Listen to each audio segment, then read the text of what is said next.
Alors, maintenant, nous allons donner la parole à un médecin généraliste, mais qui n'est pas comme tous les médecins généralistes, Dr Jean-Pierre Lamandé, qui est responsable. Vas-y, présente-toi, du réseau Ronde. C'est marqué là-haut un petit marqué. peu. Je suis bonjour à tous, bonjour mesdames, bonjour messieurs. Je suis très heureux de venir vous parler ici de ce que je connais très très bien, c'est-à-dire exercer la médecine générale, et modestement beaucoup moins bien tellement c'est complexe, la prise en charge de l'obésité. Alors, je vous propose de commencer, avant d'arriver à cerner la place du généraliste dans la prise en charge de l'obésité, alors comment l'appeler, complexe, sévère, on va dire chirurgicale, parce qu'effectivement tout ça c'est pas très clair. Je vous propose d'abord de commencer par voir quelle est sa place dans le système de soins. Alors le code de santé publique en parle très bien, on va garder uniquement les mots importants, ça va suffire. Donc le généraliste est celui qu'on va consulter en première intention pour tout faire. Le diagnostic, le traitement, suivre le patient, l'orienter si c'est nécessaire vers un second recours, un troisième recours. Et là, j'ai oublié de marquer, ce qui est aussi cité par ailleurs, l'information, l'éducation, la prévention. Alors voilà, avec une mission comme ça, on parle souvent de coordinateur de soins, et même souvent on dit généraliste, pivot du système de soins. Vous êtes d'accord, on entend souvent ça. Pour moi, pivot, c'est clair. Un pivot, c'est solide, ça maintient un système bien stable, et il permet de tourner rond. Logiquement, il est au centre du système de soins. C'est ça pour moi un pivot. Alors il y a une seconde notion qu'il faut introduire, je pense, quand on parle du généraliste, parce que c'est celle de médecin traitant, qui est plus récente. Comme dit le site amélie.fr, si vous déclarez un médecin traitant, vous avez deux avantages. Vous serez mieux suivi parce qu'il connaît bien votre dossier, mais surtout, vous serez bien remboursé. Alors vous pensez qu'avec un argument comme celui-ci, pratiquement tout le monde a choisi un médecin traitant, et que la totalité des assurés ont choisi un médecin généraliste. Donc, c'est superposable comme notion, et donc après, dans mon intervention, je parlerai aussi bien de médecin traitant que de généraliste avec la même idée en tête. Maintenant, on va resserrer un petit peu le propos. Il y a aussi des textes qui parlent du médecin généraliste. Dans l'obésité, il y en a deux, vous les connaissez, c'est les recours de la HAS, de premier recours ou dans la prise en charge de l'obésité chirurgicale. Alors, en premier recours, c'est le généraliste qui est cité comme professionnel de santé, avec même en annexe de ses recommandations des petits outils de consultation, notamment un bilan initial, inutilisable, parce que si j'utilise ma consulte durera 2 heures, et puis des fiches pratiques, notamment pour prescrire l'activité physique. J'aime pas trop ce mot-là, mais prescrire l'activité physique ou conseiller en diététique. C'est beaucoup moins clair dans leur recommandation de 2009, où on parle de travailler en liaison avec le médecin traitant. Pire, c'est l'équipe multidisciplinaire qui va travailler. Autrement dit, on n'est même pas dans l'équipe, on est en dehors. Par contre, dans ces recours, il y a deux choses sur lesquelles je voudrais mettre l'accent. C'est que normalement, le généraliste doit recevoir le compte-rendu de la RCP. Je le reçois quasiment jamais. Le CRO, oui, opératoire, mais pas les conclusions de la RCP. Et enfin, normalement, il y a recours à la chirurgie uniquement en 3e recours, après 6 à 12 mois d'une échec globale, bien conduite. Je vais y revenir. Enfin, les effectifs. Alors, qu'est-ce qu'on a en présence? On a les patients obèses. On sait que ça augmente brutalement, l'obésité. Mais alors, quand on parle des IMC élevés, moi, j'appelle plus ça une augmentation, mais une explosion. Plus 400% quasiment en 15 ans. C'est énorme. Ça fait 1,5 million de personnes potentiellement opérables. Et je ne compte pas les IMC à 35, plus comorbidité. Mais ces 500 000 personnes, ces 1 million de personnes, elles ont toutes un médecin traitant. Ils sont très nombreux. Ils sont répartis sur tout le territoire. Alors c'est vrai plus ou moins bien, dans la Creuse, il y a peut-être des déserts médicaux, mais ils sont quand même bien répartis, en tout cas mieux que les autres spécialités médicales, nutritionnistes ou chirurgiens ou autres. Et ils sont plus accessibles. Ils font plus de consultations que les autres, puisqu'ils n'ont pas de temps passé à aller au bloc. Donc ils sont là possibles tous les jours. Donc pour une raison ou pour une autre, pour un rhume, pour un mal de genou, pour leurs enfants, pour une vaccination, de toute façon, ces patients obèses potentiellement opérables vont rencontrer le médecin généraliste. De toute façon, c'est un fait. Donc, si je reprends ce que je viens de dire à l'instant, en résumant les textes qui existent, donc le généraliste serait le recours idéal parce que bien remboursé, parce qu'ils sont nombreux. Il serait intéressé à la prise en charge de premier recours de toutes les maladies, y compris l'obésité, et travaillerait, on va dire, en liaison avec l'équipe chirurgicale, aussi bien en pré qu'en post-opératoire. Alors ça, oui, ça c'est ce qui est écrit. Mais effectivement, il y a la vraie vie. Et dans la vraie vie, les généralistes, ils sont bêtes nombreux, ils sont en baisse. Ils sont de moins en moins nombreux, ils sont de plus en plus âgés parce que les jeunes ne veulent pas faire ce métier-là. En plus, ils ont un temps de consultation très court et ils ne peuvent pas faire autrement. Puisqu'ils sont le premier recours, ils doivent voir beaucoup de patients chaque jour. Sinon, il paraît que ça engorge les urgences. Et de toute façon, une consultation, c'est jamais un motif de consultation, mais plusieurs. J'ai fait 11 consultations ce matin, il y en a une qui était pour un motif de consultation. Une. Et je suis à l'heure quand même, hein, vous avez vu. Hein, et en plus, dernière chose, je veux dire, dans ma pratique, je me rends bien compte que pour un patient obèse qui veut maigrir, je ne suis pas un premier recours pertinent. Le premier recours, ça peut être la voisine qui a fait un régime, ça peut être la page d'une revue féminine, ça peut être un livre à succès, et au mieux, ce sera une diététicienne, et encore au mieux, une nutritionniste, parce que le médecin nutritionniste, je pense, ne parle pas que de diététique, mais aussi d'activité physique, et je vais y revenir souvent, ça. Voilà, mais en tout cas, on n'est pas le premier recours le plus souvent. Donc en pratique, qu'est-ce qu'on peut faire, nous, avec une consultation comme celle-ci et ce rôle-là dans le système de soins? Le diagnostic, c'est facile, hein, il est basé sur l'IMC pour l'instant, donc ça, on n'a qu'à lire notre dossier, c'est écrit dedans.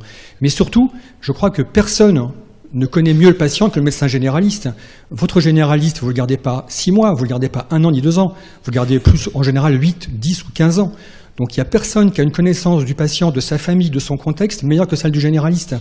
Et tous ces renseignements-là qu'il a le généraliste sur son patient vont le servir à faire une évaluation de la situation du patient. J'ai indiqué là les points principaux. Je vais surtout parler de l'activité physique, parce que pour moi, l'activité physique, c'est simple. Elle doit figurer dans le dossier médical au même titre que le tabagisme. On connaît tous ici le rôle très pathogène de la sédentarité. On doit absolument savoir si le patient fume, on doit savoir s'il est actif ou pas. Ensuite, après, une fois qu'on a évalué la situation du patient, qu'elle nous paraît être chirurgicale, que le patient n'est pas apeuré par ça, il faudra qu'on l'informe sur ce qu'est la chirurgie, sachant qu'on n'est pas évidemment chirurgien. Donc il faut trouver des outils de consultation donc, qui iront vite, hein, et qui sont facilement compréhensibles pour le patient. Alors moi je les ai sur mon bureau d'ordinateur, les fiches de la HAS, c'est peut-être très primaire, mais ça explique bien au patient une première idée de ce que la chirurgie de l'obésité. Il faut aussi le prévenir que cette filière chirurgicale, c'est vraiment une filière, c'est pas une intervention. Il y a un parcours préopératoire qui est nécessaire, qui souvent est long. Il faut le prévenir aussi qu'il y aura un suivi post-opératoire obligatoire, sous peine de voir la réussite remise en cause. Des conditions de prise en charge, notamment s'il y a après des interventions de chirurgie plastique.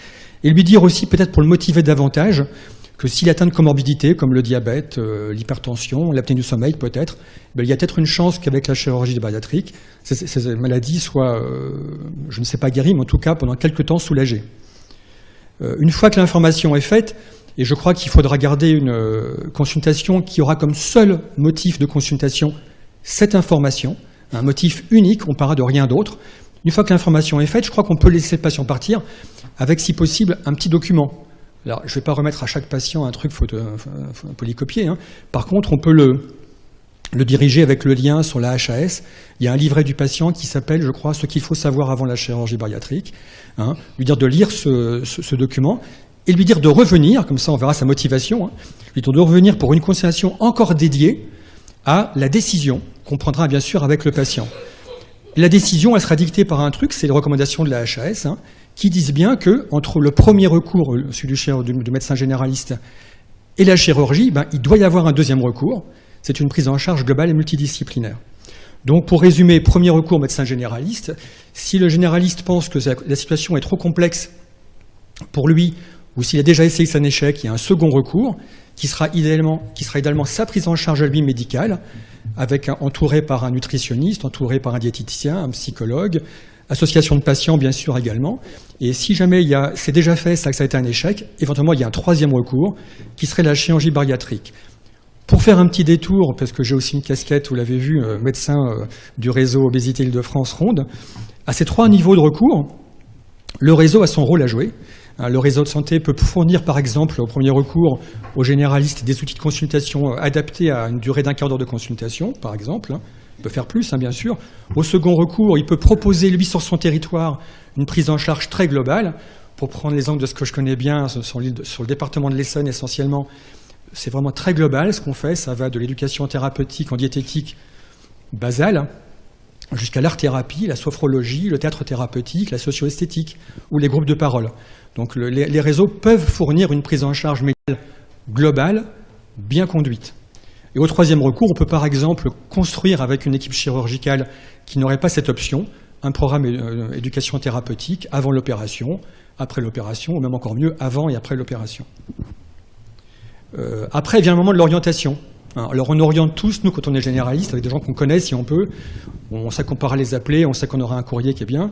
Et l'outil de l'orientation, c'est le courrier. Et le courrier, il n'y a aucune raison. Il faut qu'il reprenne tous les éléments d'évaluation que l'on connaît.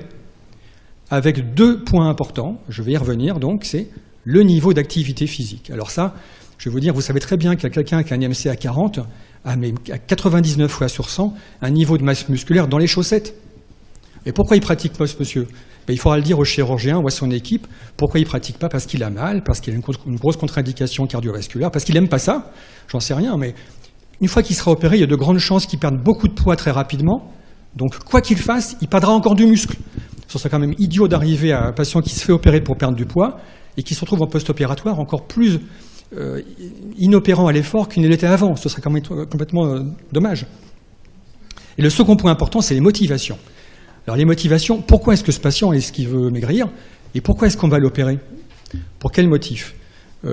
Pour l'instant, le chirurgien, je crois, base son taux de réussite, son résultat sur le pourcentage d'excès de poids perdu par rapport à avant l'opération. Alors c'est utile, mais j'allais dire, en perdant du poids, le patient, il veut surtout gagner en qualité de vie. Il peut très bien gagner en qualité de vie en perdant peu de poids, et à l'inverse, on a vu des patients au réseau perdre beaucoup de poids et perdre aussi en qualité de vie.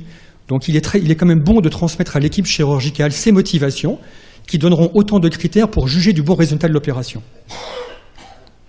Donc pour résumer ce que j'ai dit jusqu'à maintenant, et en tenant compte du Code de santé publique, des recos de la HAS et de la vraie vie du généraliste, voilà ce qu'on peut dire. Le MG doit être le premier recours pour diagnostiquer et évaluer la situation du patient obèse. Il doit être à l'origine de l'information, tout ça bien sûr en adaptant à sa pratique, de la décision, de l'orientation. Et de toute façon, quoi qu'il arrive également, nous resterons le premier recours en post-opératoire. Donc il faut qu'on sache faire.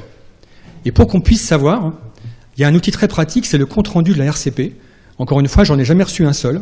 Je reçois systématiquement les comptes rendus opératoires. Alors moi, c'est un petit peu biaisé puisque j'ai la casquette de médecin du réseau Ronde, donc je n'ai pas 4 à 5 patients, mais plutôt une vingtaine qui ont été opérés. Mais je vous jure que je n'ai jamais reçu de compte rendu de RCP. Alors pourquoi ce serait utile pour nous ? Je reçois tous les comptes rendus de RCP pour l'oncologie, par exemple. Jamais pour la chirurgie bariatrique. C'est utile parce que ce sera le meilleur outil de formation. Vous vous rendez compte, on est chez nous, dans le bureau, on lit un courrier, on est formé. On n'a pas à se déplacer, ça ne prend pas 40 heures. Pour nous, c'est très très bien. Ça va nous aider à quoi ? À savoir après, beaucoup mieux sélectionner, trier les patients qu'on peut envoyer vers l'équipe chirurgicale. Ça nous servira aussi à savoir comment assurer une partie, bien sûr, une partie du suivi post-opératoire. Comment est-ce qu'on pourrait s'impliquer davantage ? Parce que j'ai bien conscience que les médecins généralistes, vous les sentez peu impliqués. Au réseau, on a du mal, nous aussi, à les impliquer davantage. Il faudrait d'abord que le généraliste, mais même plus largement, les médecins libéraux, les courriers des pneumologues ou cardiologues sont assez édifiants quand je les reçois. Il faudrait qu'on accepte l'obésité comme maladie chronique. C'est une maladie chronique, c'est une vraie maladie. Et qu'elle peut être à elle seule, un motif unique de consultation. Il faut aussi qu'on sache fractionner notre information pour le patient en plusieurs consultations. Comme ça, on pourra continuer à être un médecin de premier recours qui reçoit beaucoup de patients chaque jour et malgré tout prendre en charge nos patients un peu plus longtemps pour l'obésité. Il faut avoir des outils de consultation adaptés qu'on peut utiliser en 10-15 minutes et avoir près de chez nous des appuis qui seront idéalement, alors idéalement, moi je vous le dis, ce seraient les nutritionnistes qui font partie d'une équipe chirurgicale. Parce qu'on ferait à la fois une orientation vers un second recours et éventuellement le troisième. Il faudrait aussi qu'on soit formé donc, par le compte-rendu de la RCP, je l'ai dit. Il y a quand même 2 choses, je pense, dont je n'ai pas parlé aujourd'hui, là, mais qui pourraient nous aider à nous impliquer davantage. C'est l'exercice en structure d'exercice collectif et la télémédecine. Je pense que ces 2 outils-là pourraient faire qu'on s'impliquerait davantage. Ce qui serait bien aussi, et je reviens au début de mon propos, c'est qu'on soit reconnu vraiment et aidé pour ça, à être le pivot du système de soins et qu'on assume nous-mêmes cette tâche d'être du pivot du système de soins. Alors par exemple, voilà un pivot, je vous le présente, il s'appelle Karabatic Lucas, il est pivot de l'équipe de France de handball. Alors est-ce qu'il correspond à mes critères ? Est-ce qu'il est solide ? Alors, je pense qu'on peut dire qu'il est solide, il a un gabarit qui parle pour lui. Il joue en plein centre de la défense adverse, ça correspond, et le ballon tourne autour de lui, tout le temps, et s'il joue bien, son équipe jouera bien. Alors, c'est pas un rôle facile, au handball, le pivot, on le voit quasiment pas. Les gens voient même pas qu'il existe parce qu'il est caché parmi les adversaires. C'est un petit peu ingrat comme rôle. Il prend beaucoup de coups. Parce qu'en fait, sa position est stratégique, hein, donc tout le monde se méfie de lui. Mais par contre, pour ses coéquipiers, il est indispensable. Je peux vous jurer, après 20 ans de handball, hein, que chaque partenaire a les yeux rivés sur lui. Et il ne fera pas une passe ou un tir sans voir comment est le pivot et ce qu'il fait, où est-ce qu'il se déplace, qui est-ce qu'il va bloquer, où est-ce qu'est l'écran. Donc moi, vous savez, on parle souvent d'équipe médicale. Hein. C'est un terme qu'on a, équipe médicale, équipe chirurgicale. Ben moi, je vais finir là-dessus. Hein. Il faudrait que dans la prise en charge de l'obésité, qu'elle soit chirurgicale ou pas, peu importe, ben il faudrait qu'on agisse en équipe vraiment. Hein. Et il serait bon que chacun d'entre nous, on transmette à nos coéquipiers les informations qui permettront que le parcours se passe bien, que tout tourne rond. Parce que finalement, au centre de la pratique, c'est pas le généraliste qui a. Au centre de la pratique, c'est le patient qui a. Donc si on veut que ça réussisse, il faudrait donc se conduire en coéquipier. Voilà, j'ai fini et je vous remercie.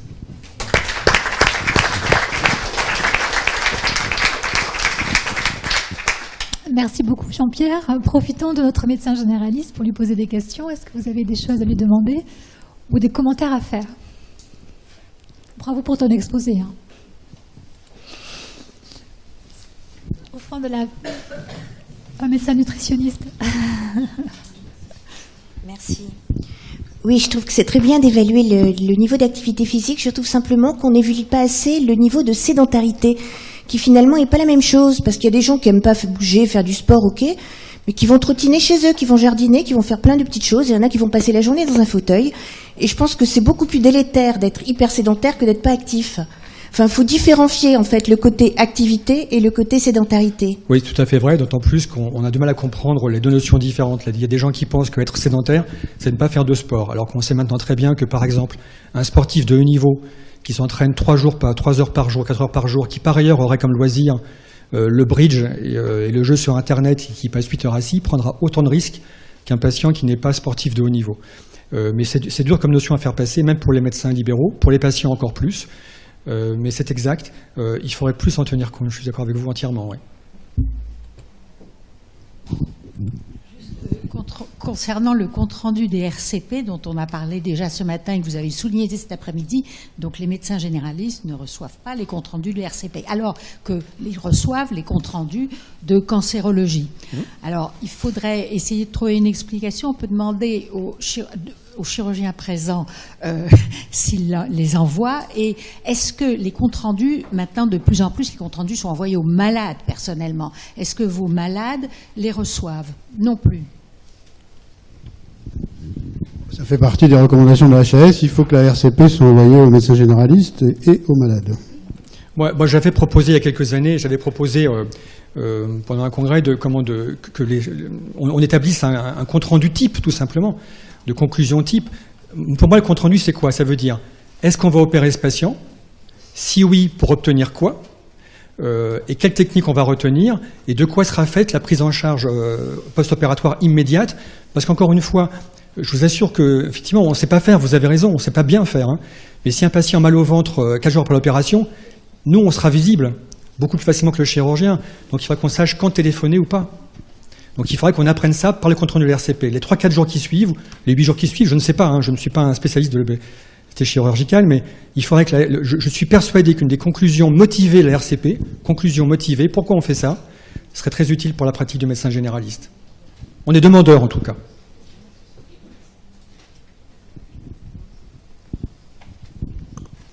Je pense que dans un environnement tel que vous l'avez décrit, où c'est au mieux, on peut à ce moment-là demander la participation du patient.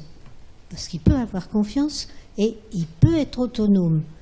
Dans les autres situations telles qu'on les a entendues ce matin, avec des déficits administratifs, pour ne pas dire des incohérences, des absences de réel partenariat dans l'équipe et de transmission, à ce moment-là, c'est un leurre. Et on ne peut pas le laisser sur la route après, parce qu'avant, il peut dire oui, mais c'est virtuel un peu sa participation. Après, elle est ancrée, sa participation. Et s'il n'arrive pas à accrocher au moins un membre de cette équipe, il a le droit, parce qu'il est autonome, de dire « Eh bien moi j'arrête, stop », comme on fait dans d'autres pathologies. Vous voulez dire qu'il arrête le parcours chirurgical? Je n'ai pas compris votre... le parcours à partir du moment où un patient vient voir votre premier recours et on se met à penser qu'éventuellement, si d'autres thérapeutiques n'arrivent pas, on en arrive à la chirurgie. Oui, bien sûr. Oui. Hein, Oui, et qu'on lui bien dise, sûr. monsieur, est-ce que vous êtes d'accord? Le premier recours n'est pas celui qui va tout faire. Hein. Il doit orienter donc le patient. Alors bien sûr, il faut savoir quand le faire.